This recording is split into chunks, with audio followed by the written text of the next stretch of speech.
S আলমের হাজার হাজার কোটি টাকা এখানে ঢালা হয়েছে। আপনারা গত কয়েকদিন আগে দেখেছেন আমার উপরে আক্রমণের চেষ্টা করা হয়েছে। বাংলাদেশে দিল্লির আধিপত্যবাদের বিরুদ্ধে কথা বলছে, দাঁড়িয়েছে। যারা বাংলাদেশকে আজাদ দেখতে চায়, স্বাধীন দেখতে চায়, যারা বাংলাদেশে নির্বাচনের মধ্য দিয়ে একটা সাংবিধানিক পরিবর্তন দেখতে চায়, তাদের বিরুদ্ধে এই লড়াই।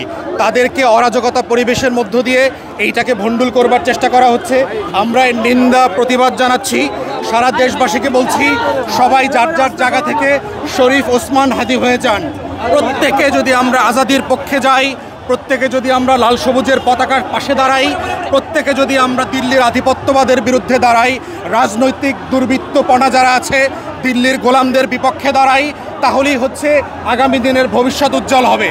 বাংলাদেশের কোটি কোটি মানুষের সবাইকে একজন করে করে শরীফ ওসমান হাদি হয়ে যেতে হবে আজকে, এবং এটাই হচ্ছে বাংলাদেশের আগামী দিনের মুক্তির লড়াই। আমরা পিছপা হব না, হই নাই। আওয়ামী ফ্যাসিবাদ এবং নব্য রাজনৈতিক ফ্যাসিবাদ যারা হচ্ছেন তাদের সবাইকে কড়া হুঁশিয়ারি দিচ্ছি, বাংলাদেশ 5ই আগস্টের আগের বাংলাদেশে আর ফিরবে না। ইদার আপনাদের পালাইতে হবে, পালানোর দেশ বিক্রি করেন।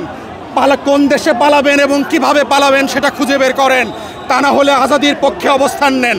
এটাই হচ্ছে একমাত্র উপায় বাংলাদেশকে আগামী দিনে স্বাধীন সার্বভৌম রাখা। এবং